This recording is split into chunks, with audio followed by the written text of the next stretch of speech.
All right, it's 12 o'clock.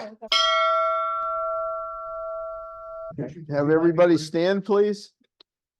We'll do the Pledge of Allegiance. Sing God Bless America. I pledge allegiance to the flag of the United States of America and to the republic for which it stands, one nation, under God, indivisible, with liberty and justice for all. God bless America, land that I love. Stand beside her and guide her through the night with the light from above. From the mountains to the prairies, to the oceans white with foam. God bless America, my home sweet home.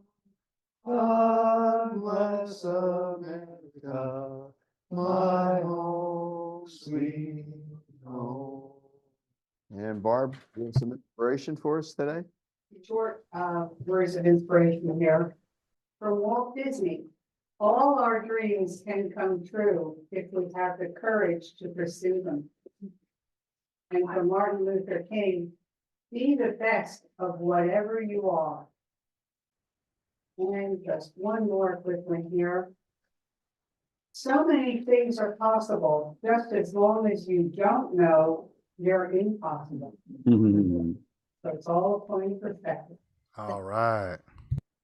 All right, Jan, we might as well get started. Would you introduce our speaker for today? Here, let me, hang Good on. afternoon, everyone. This is Bruce Clash, who has There, been so they hear you. okay. Who has been the Pennsylvania State Director of the nonprofit, hi Janet, nonprofit organization Fight Crime and Invest in Kids since 2001. In this role, Bruce partners with more than 250 Pennsylvania police chiefs, sheriffs, and deputy attorneys to advocate for increased state and federal investments in early childhood education, the prevention, lead poisoning, and family support programs shown to reduce future juvenile and adult crime and save taxpayer dollars. Bruce began his career in Washington, D.C. with a government relations firm on Capitol Hill and subsequently became the public affairs director for the International Safety Equipment Association in Arlington, Virginia. There he represented the safety equipment industry before Occupational Safety and Health Administration, OSHA, other executive agencies, and Congress. Bruce earned a Master of Public Administration degree from the American University and a Bachelor of Arts degree in Politics and Government from Ohio Wesleyan University. He and his wife, Kim, moved to Carlisle in 1999, 25 years, right? Wow. Where they raised their three daughters who spent their K through 12 years in Carlisle public schools. Bruce continues to serve on the school board of the Carlisle Area School District, which he began in 2014. So big welcome to Bruce. He is a partner in our early learning PA campaigns. So my organization, PNACE, works closely with Bruce's organization to really promote high quality preschool access and childcare access. So he'll tell us a little more about that today. Welcome. All right. Well, thank you, Jan, for that introduction. And it's been a pleasure working with Jan now for, I don't know how long, many 7, 8 years at least. Again, I'm Bruce Clash, this Pennsylvania State Director of Fight Crime, Invest in Kids.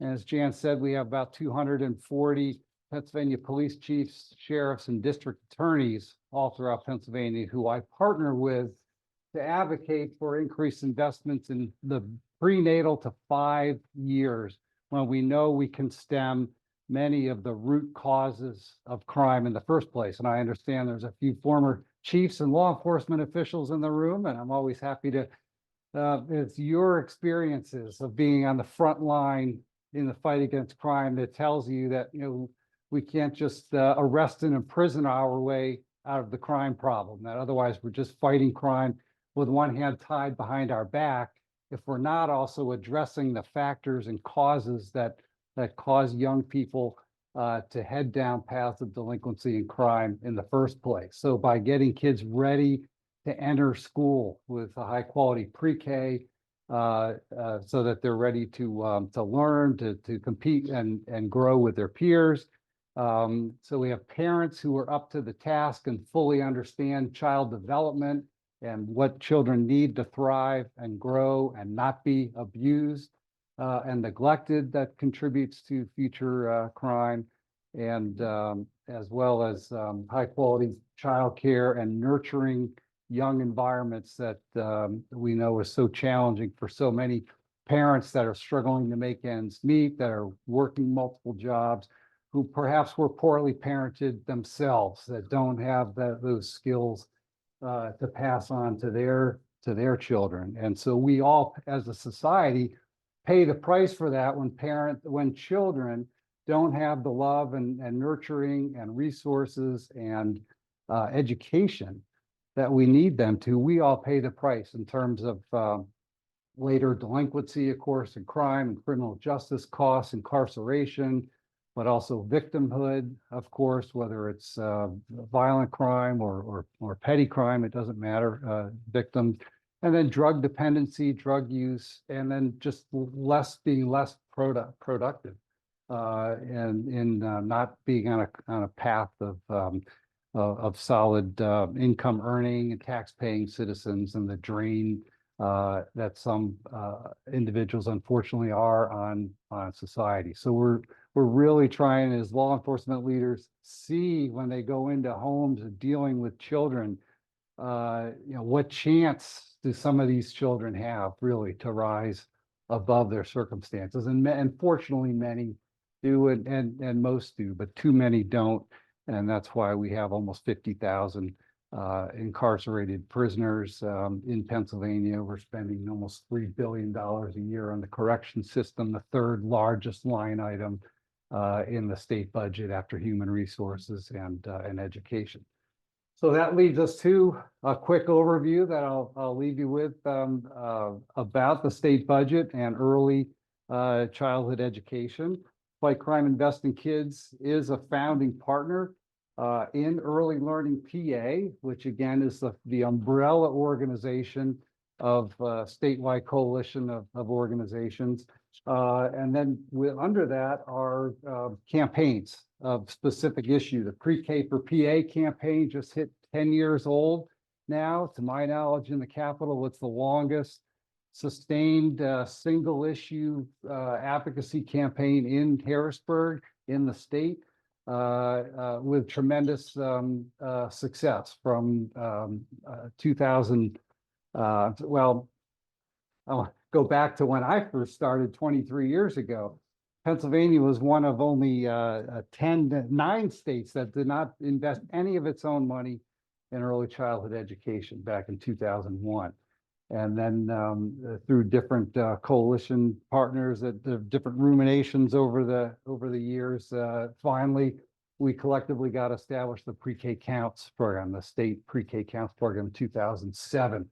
I drove over 4,000 miles across Pennsylvania that spring and during budget season to meet with legislators, to take police chiefs and district attorneys in every corner of the state to meet with legislators, to sell them on why this is such a crucial investment for Pennsylvania. So collectively, all of our efforts, we helped establish that with $75 million. Today, we're spending over $300 million annually on Pre-K Counts and another $85 million on Head Start supplemental. So we're very proud that almost 30,000 kids annually are getting the benefits of high quality pre-K.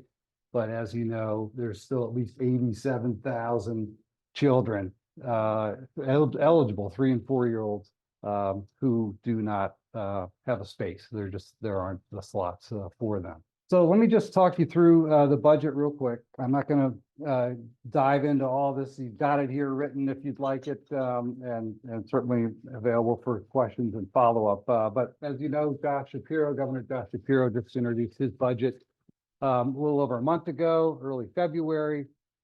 Pretty ambitious budget. It's $43 billion state budget, which is an 8.4% increase over the current budget. And it comes on the heels of having a budget that wasn't finalized until last December, 6 months late. So we had all that political strife, ill will, largely over vouchers that the governor wanted to support, but the Democratic House would not support. Republican Senate does support, so that dragged on final passage of fiscal codes and the school codes.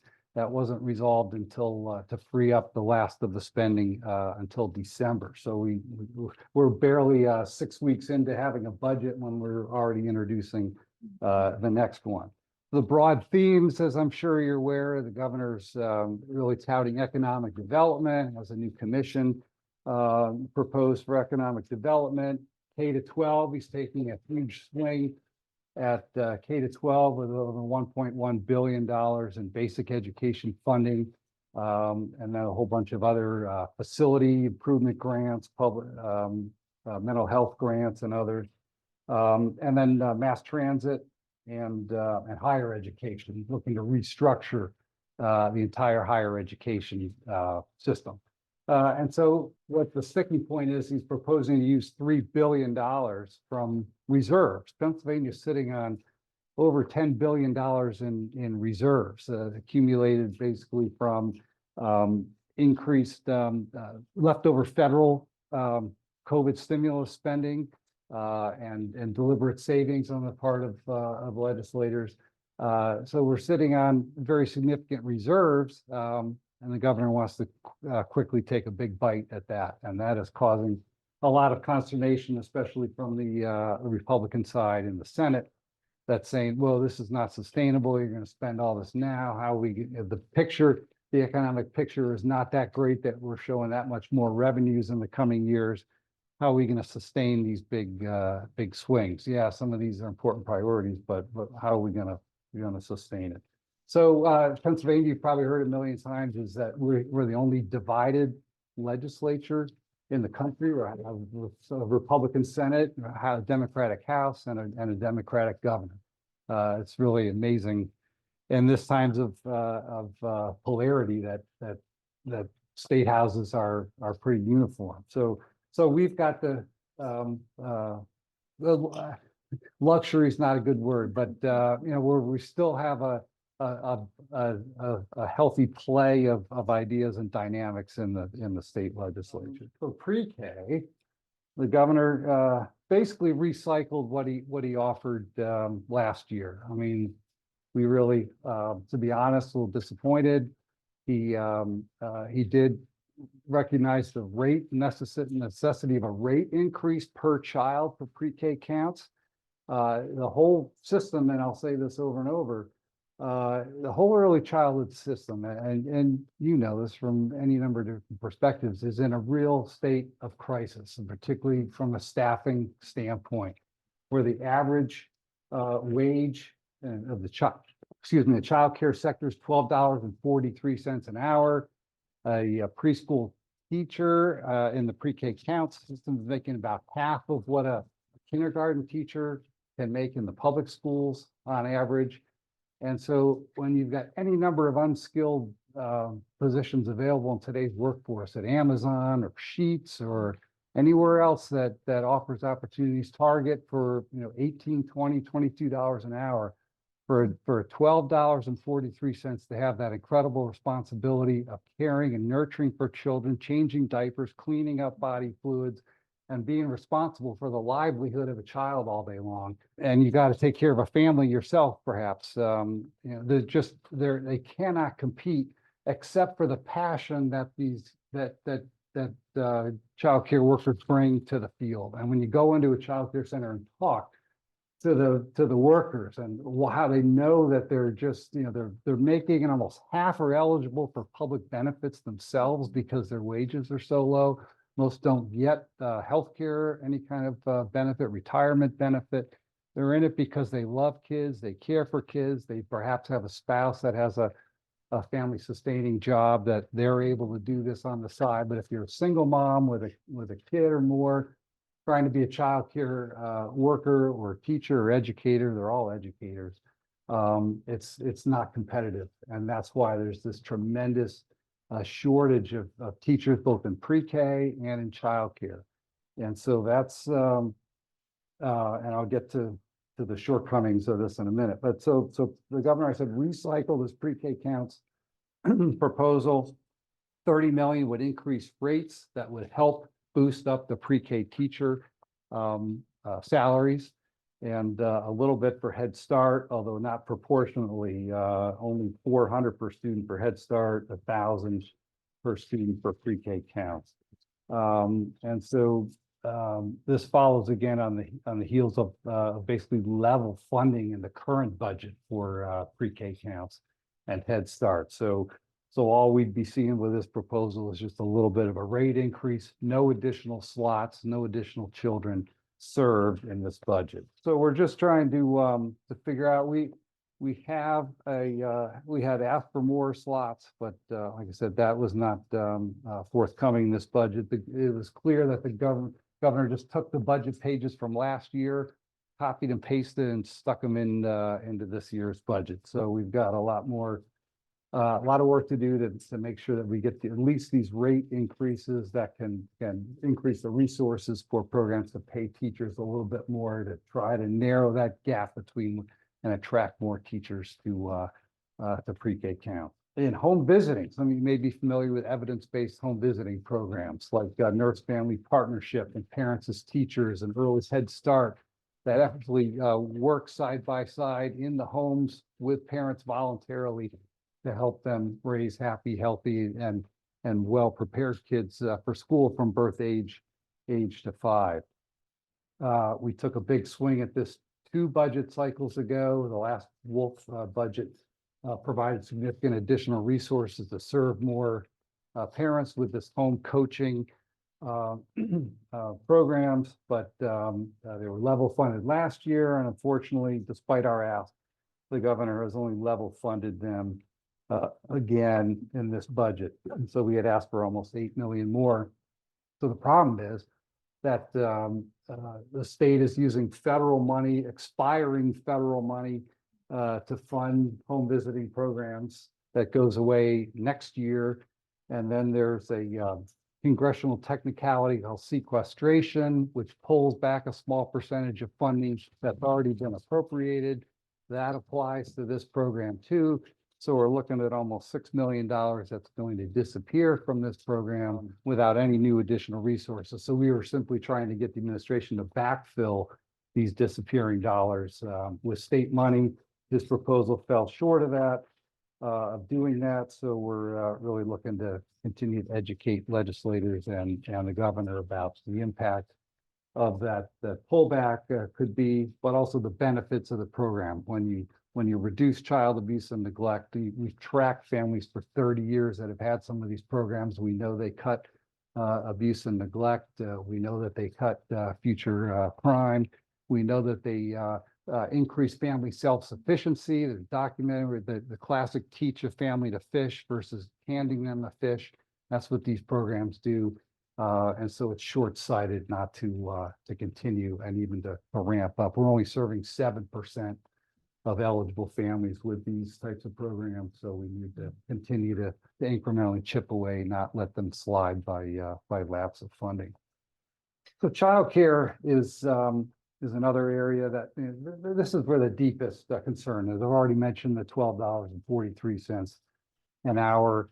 This is an industry where market principles just don't apply. The free market just doesn't work in this model. It never has. And again, because of the dedication of childcare centers and scrappiness and resourcefulness and willingness to take less pay, that this model works at all.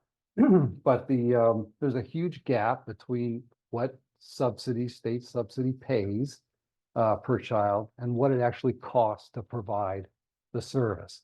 Even though parents are paying, on average 10,000, 11,000 for children, the workers are making $12.43 an hour. That's just the economics, the cost. It's obviously a very labor-intensive industry. There's ratios that have to be met for infants and for toddlers. You can only have 6 infants, and even that sounds like a heck of a lot per person during the day.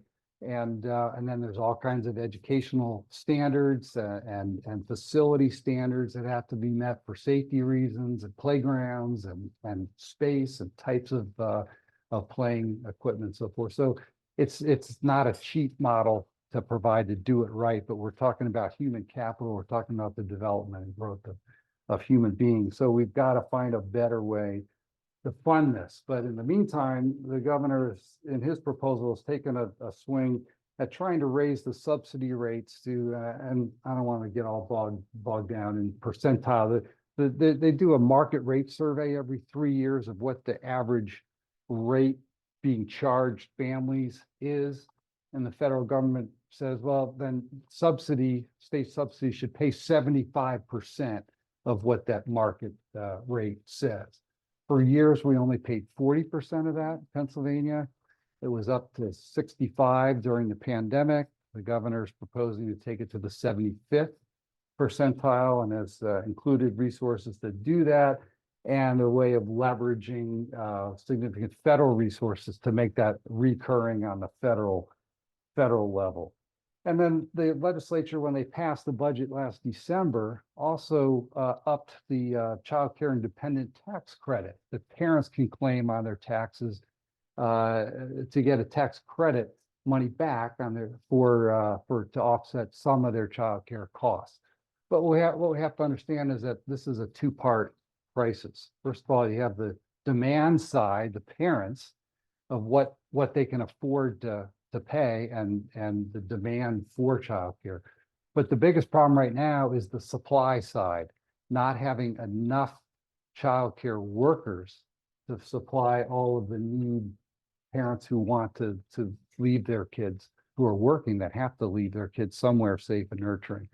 So neither one of these proposals that the governor has, to up the 75th percentile reimbursement and the dependent child tax credit, which is good in itself, but it doesn't address the supply side at all.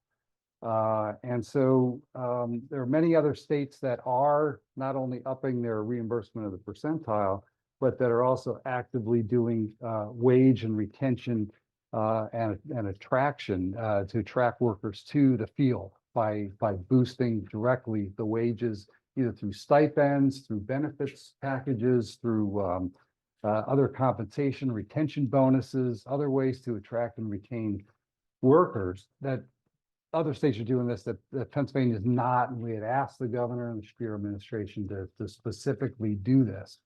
And so it was not included in the budget, and it's a huge sell.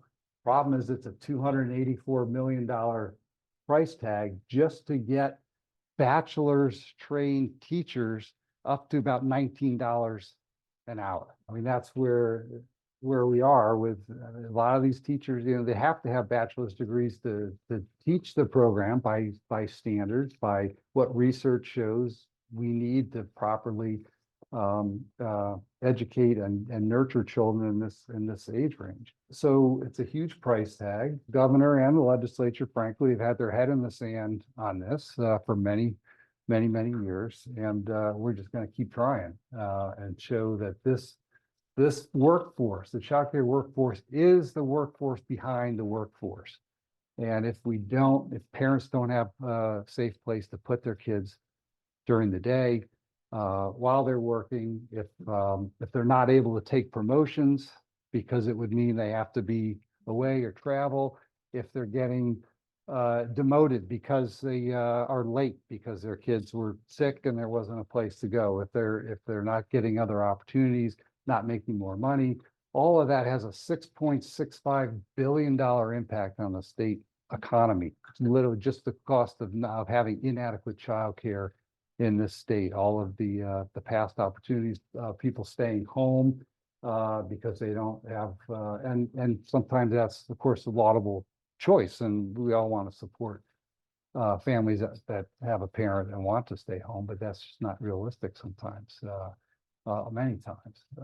So that is what we're trying to do, is make it again more attractive, attract people in the field. There's the survey here. We recently Start Strong campaign surveyed 726 programs and found that 934 closed classrooms affecting 26,000 children that could be served if the programs had the staff that they once had to be able to serve these. So, and that's just 11% of the entire child care work provider that was served. So we know that we're looking at well over 100,000 children that can't be served right now because there aren't classrooms. There's thousands of positions unfilled. And if they are, sometimes they're quickly turned over because once someone gets in and realizes the work involved for the pay that they're getting, I'm going to Target or I'm going somewhere else. And so it's a very difficult situation. And sometimes money is the answer, as much as you hate to say. We need to attract people and pay people. Parents can't pay $20,000 a year for childcare if you're making minimum wage, even enhanced minimum wage. And you just, the economics, so that's where the state has a role to keep the economy vibrant and functional and allow make sure that people have places to go for their children. And that's what we think is a critical government function to intervene in a market economy that doesn't work. So I'll leave the early intervention. Frankly, I don't not too involved in that. There are slight increases for early intervention with children who identify with learning development issues or other behavioral issues can be referred to. So again, we think that's a little bit in there. But not much. Not going to serve significantly more number of children. So it's a mixed bag. We're all frankly struggling to figure out how to reach the Shapiro administration. We're I'll just offer this as my personal commentary. I think this just hasn't been a priority, and we thought it would be a lot easier to sell him on this from the time that he was Attorney General when we were meeting with him, when we were this recognizing the crime prevention element, that the pay now or pay a whole lot more later on for problems would resonate with an idea man like Josh is. So we're all struggling to figure out how we can best get to him, where his push points are. We've been looking at campaign, through the extensive analysis of campaign contributors. Who is he listening to? Who are his influencers? Right down to, we've got meetings with the governor's office. I met with the budget secretary and the policy secretary, and they understand the issue, but we were disappointed that they didn't take a bold step on this. He took a bold step on many other areas, and being in leadership is about priorities, of course, and he's got a lot of priorities, but we need to all collectively figure out with our Congress legislators and the governor how to amp this up and make this even more critical. The sector is in crisis, and we all need to. And the biggest thing, I think, is parents. That's always been the key touch point. Mobilization, parents and grandparents who see the impact of families, but they're often the busiest people. Parents are already just trying to make a go at it. They don't have time to make a meeting with their legislator and go sit down and explain how difficult it is to pay $11,000 a year on my salary and how that consumes 35% of my budget or more. So we've got to figure out how to get that sector more involved. It's been the classic struggle with advocates, how to get those that are most directly impacted by the program to be a voice among others. And that's why law enforcement leaders and others, you heard from my colleague a couple of years ago, Steve Doster, on the military leader side of things from a national security perspective, that if our kids aren't ready and able to serve in the workforce, then they're not going to be eligible for the military either. So these are national implication issues of not having our children cared for, prepared for, parents supported, and we're going to keep fighting with your help, and we appreciate it. So I better stop talking and let us eat, and I'm here and happy to answer any questions, and my contact information is on the sheet. Yes, sir, William. Question. The very last thing on the last page, Stay tuned, we'll need our advocacy to ensure support for early care and educational initiatives. How about providing us the wording you would like us to say and the people to send it to? Yep, We Yep. do have that. And if you electronically send it to me, I can electronically disperse it. People today don't want to sit down and type a letter and put it in an envelope and mail it. It just doesn't happen. Well, we don't want you to have to do all that. And they can provide us the electronic sources. Right, well, we do make it really easy for you because ELTA, you can sign on for the campaigns online. So you go and you sign on. The And once you addresses. sign on, it will generate periodic emails and those emails will give you ways to take action. So you just really have to do what you said you're going to do, which is put your name, your address in, and it will capture who your legislators are at the federal and state level and send that email for you. So that's an easy way to advocate. We also have the Start Strong Speak Up campaign, which is if you go to the Start Strong page, you'll see ways you can take action. There's a take action page. And there's ways for parents, grandparents, teachers to share their story about how lack of childcare is impacting their ability to work, maintain their hours, ways that maybe a teacher is going to be leaving the classroom because they are struggling with supporting their own family and themselves on that very low wage. And these are professionals. There's a lot of people that have to have the same degree that the kindergarten through third grade teachers have, that certification band. I think it's K through third or K through fourth now, or pre-K through fourth. But it's a certification band that if they're in the pre-K council classroom, they're certified as they would be in the elementary school up to, I think, third or fourth grade. So fourth. Actually, it's both. Okay, it comes back and forth. Right, but Pass the pre-K microphone council around. educators that Bruce referenced are certified, they have their bachelor's degree, and they're on par with what a school district kindergarten teacher would be paid. But they're not getting the pay or the benefits that a school district is able to give them because they're working in center-based care. So that's an issue. And those children that are 3 and 4 year olds need that high quality care and those skills to be able to then transition very successfully to the school district and to be able to have those foundational skills so that they can go on and be successful later on in life. Yeah, early learning PA is on the front sheet of this, is the kind of portal website to, So if you to go reach all the different and sign campaigns. on, and then you could go and see on that landing page, all these campaigns and the information about all those campaigns are there. So you could check that out. And there's all ways to take action. Just great and easy, Mhm. right? Very easy. Any other questions? Sue?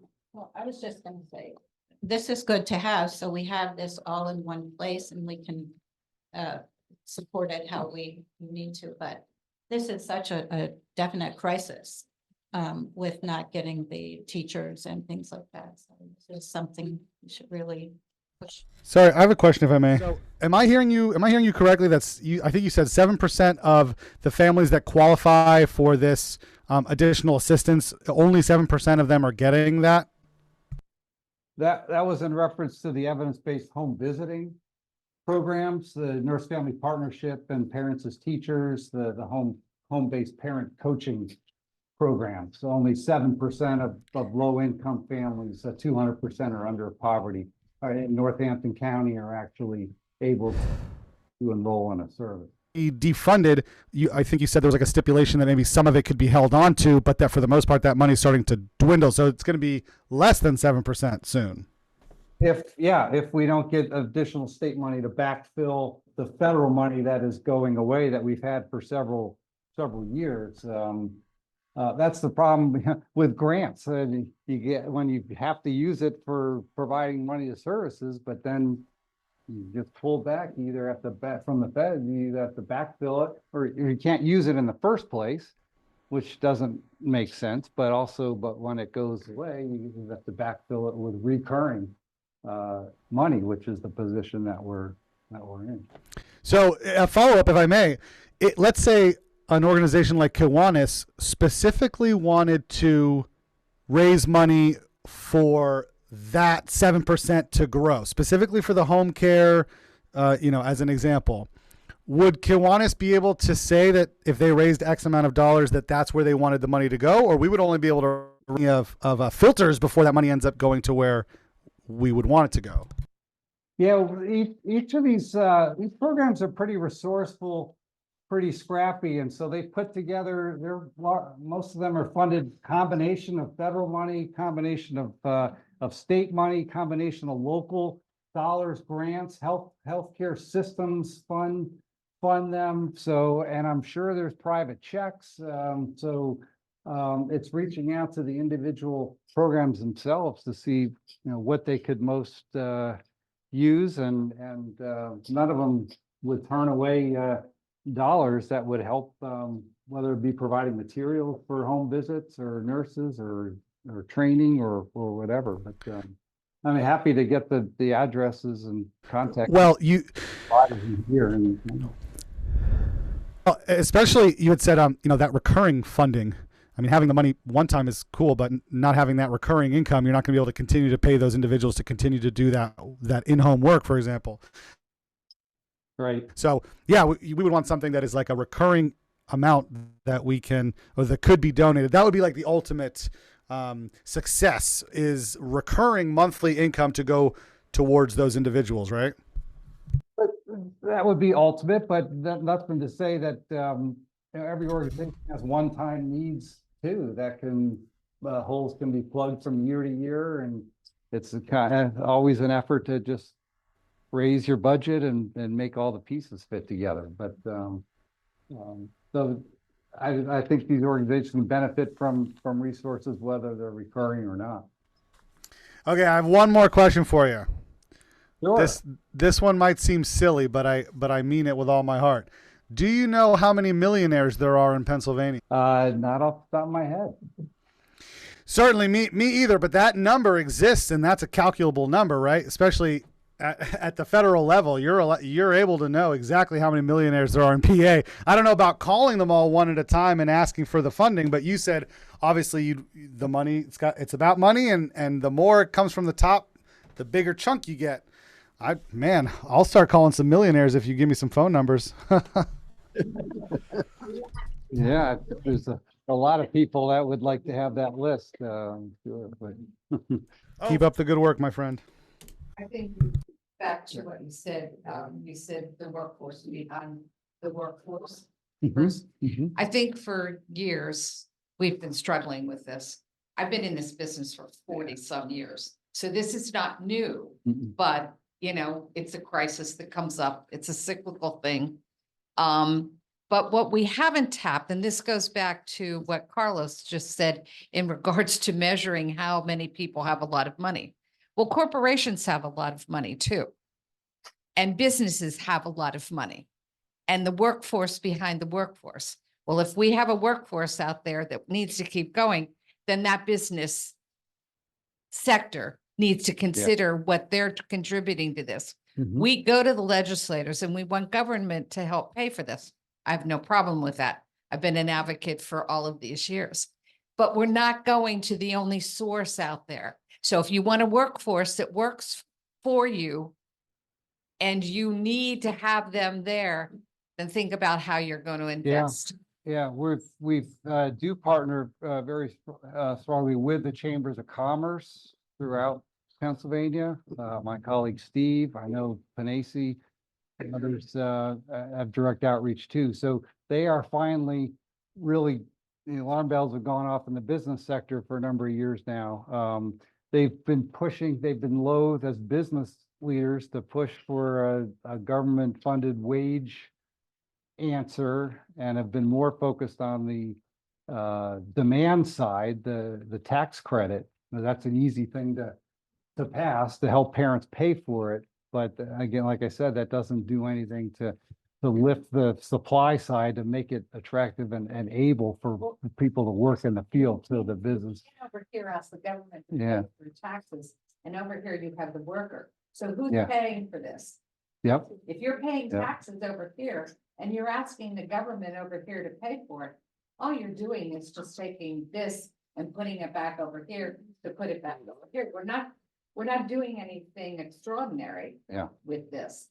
So we really have to think a little bit more out of the box and become a little bit more particular about what we're asking and who we're asking for this. Again, I'm not saying cut the government out. The government's always been part of the education system. But we need to go beyond that because it's keeping us from getting what we want. And because of just exactly what you said, they have pots of money over here. That's how we got Oakdale back 15 years ago, because there was extra money. There was money that was given because of, I don't know, TANF or one of those programs. So they looked at it and they said, hey, this is great. Let's become the leader in early childhood. So they created Oakdale. You see what happens. Okay, we've got this wonderful program, but we can't sustain it because there's no appropriated money for it year after year after year. And whatever little appropriated money there might be, everybody wants more in it because it has to keep growing. Well, where do they get that? Well, we've got a lot of money over here. Let's take some of that, but it's not sustainable. So we keep being in the same place all the time. But if people can't work, right, then they're not paying into the tax base, right? So that's an issue as well. So this workforce, behind the workforce is allowing people to work, but without that workforce, people aren't able to work. So that's an issue too. We're losing, what, $6.65 billion. That's a huge amount, and that could really help with appropriating dollars where it needs to be appropriated to keep people in the field and to allow others to be able to be in their industries as well. Well, that's my point. Yeah. So, I mean. Any other questions so we can let our guest eat his lunch? I just had one comment. I wondered if the thought process ought to be more that the normal school cycle starts before kindergarten. There was a long time trying to get schools to incorporate kindergarten and as a part of the regular education process. And it may be that if it became regularized, that there was just 13 or 14 years of teaching, starting with pre-K, K, and then the one to organize in people's minds, maybe we'd end up with more regular funding. I don't know. It's just an idea. Tried to continue to think of it as a pre-K to 12 system rather than a K to 12. When we say that, I mean, the rest of the world, the education world doesn't necessarily say pre-K to 12, but we think this is the true start of a formal education, and certainly could be, but it's recognized. I think generally the benefits now are recognized. When I first started 2 decades ago, we had to sell why pre-K, and that the whole push on understanding why, because like you said, you didn't even have to go to school till you were in first grade here in or till you were 8. We just recently changed that. Yeah. So we're working down that, and we're recognizing. So it's no longer if pre-K is valuable, it's now how do we pay for it, is the ideological debate that we've come that far at least. But that it's, again, it's the political will. It's the recognizing that all kids can benefit, some more than others, particularly from more disadvantaged backgrounds. There's more bang for the buck, and making sure that at least all lower income kids have access to the pre-K. So we'll get there. It's just going to continue to take more time. All right. Well, thank you again. My pleasure. Our club has over the years recognized the importance of Yes. pre-K. We've had many speakers over the years, and it's a continuing battle. Thanks again to our speaker. And Bill, you got a bell?